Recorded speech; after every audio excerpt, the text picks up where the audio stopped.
Today I am going to discuss about Big Five Factor Theory. It is also known as Five Factor Model. I prepare these notes based on IGNOU study material, MS Psychology study material. In our books, the Big Five Factor is discussed in two areas. First in block 1 and second is block 3. I combine these two notes and prepare this study material. Okay, we can move to the our class. The Big Five Factor have certain features. First we are going to discuss about these features. The first feature is that five factor are broad personality factor. Okay, we several theories says about personality in different way. Some theorists says that the personality is made up of trait. Some theorist says that the personality is made up of type. So in dimension, it is broader than any other factors, because the personality dimensions, like for example extroversion, the extroversion is made up of different kind of similar traits, so it is broad in nature than trait. Okay, the second feature is it is composed of constellation of traits. So we already discussed that the dimensions are made up of different type of traits. For example, we can take extroversion. The extroverted person may show certain kind of trait like sociable, active, talkative, person-oriented, optimistic, fun-loving, affectionate. So the extroversion dimensions are made by certain kind of traits. The third point is it is dimension, not type. The dimensions and type are different things. Some people may get confused about what is type, what is dimension. So dimension and type are two different things. We know that type, we have hear about the different type theories like Sheldon type theory, Hippocrates type theory. In Indian society, the we know that the Vada Pitta Kapha Dosha like type theories. Then modern type theory like Jung type theory. So what is type theory says that type theory has a predetermined category. They are tried to include all individual in certain types. Okay, it is predetermined. The category are predetermined. Then each category is separated from each other. They are not continuous. Okay, these all categories are not continuous. They are separated. In dimension, each dimension is continuous. So all people have these five dimensions. For example, all individuals have the five dimensions like extroversion, neuroticism, extroversion, neuroticism, agreeableness, conscientiousness, and then these all five factors are included in each one personality. So this is the difference between dimension and type. Then we can move to the next point. These factors are stable up to age of 45. Some theories says that, or studies says that the dimensions are more stable than trait, because trait it is more abstract and more broader than trait. The dimensions are made up by trait, so it is more stable. Okay, several studies shows that our dimensions are determined by genetic factors, so it is stable over several years.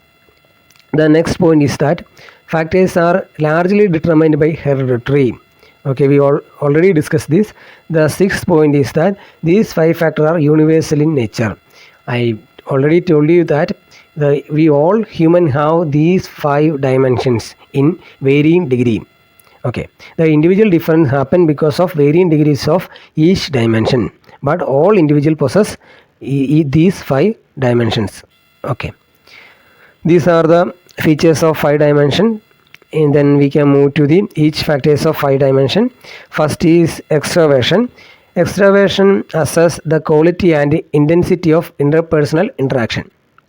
Okay, it is assess the quality of interpersonal interaction. If a person score high score in this extroversion, he or she may shows certain traits like sociable, active, talkative, person-oriented, optimistic, fun-loving, and affectionate. If a person score low score in extroversion, he or she may show certain traits like reserved, sober, aloof, task-oriented, retiring, and quiet. The next factor is neuroticism.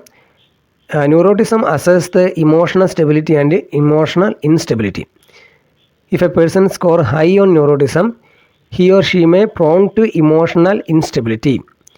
This person may show certain traits like being moody, irritable, nervous, insecure, and hypochondriacal. Then if a person scores low on neuroticism, he or she may show certain traits like being calm, relaxed, unemotional, hardly self-satisfied. The third factor is conscientiousness.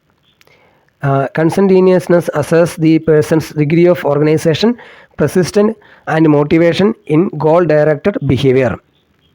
Okay, and impulse control. Okay, if a person score high on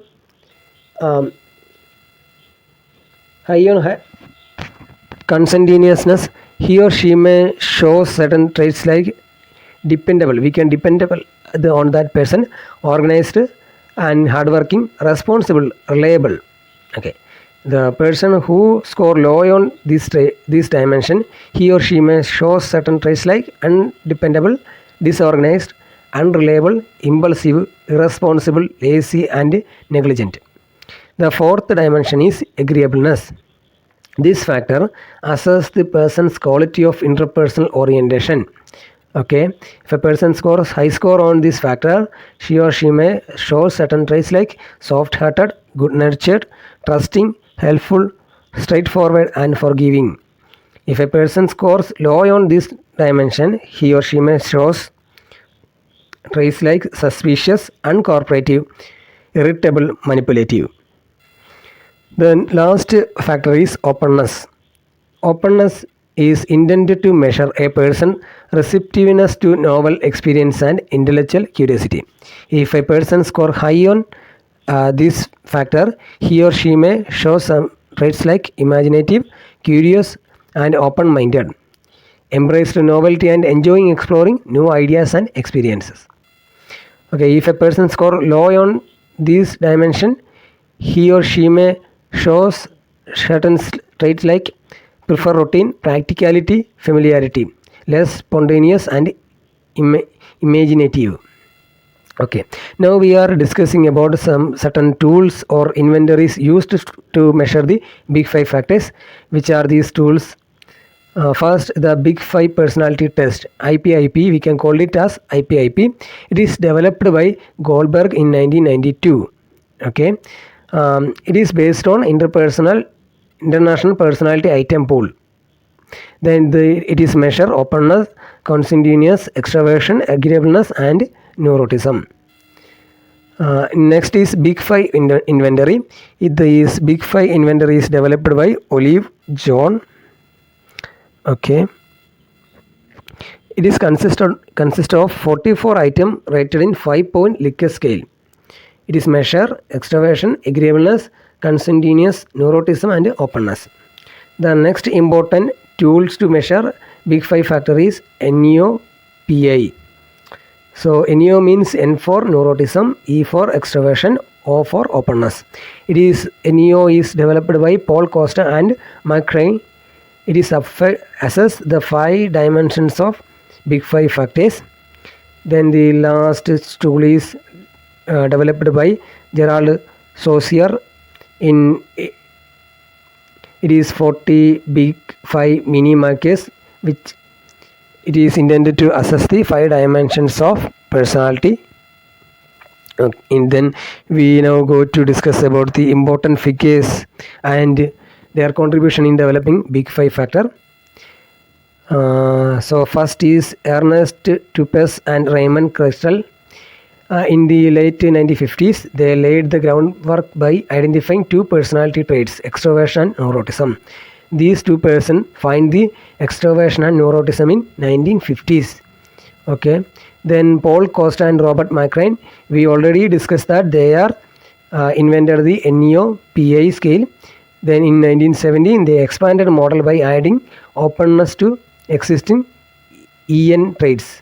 So they are first invented openness dimension. Then later they also find consentaneous and agreeableness. Their research leads to the development of NAPI inventory. Okay. Then next person is Louis Goldberg. Goldberg is an important figure in this Big Five factor. In 1992, he developed a Big Five factor marker tool. It is highly used for assessing the Big Five dimensions of our personality. Okay, I hope you understand this module. If you have any doubt, you can openly ask in the comment box. Okay, thank you for listening this class.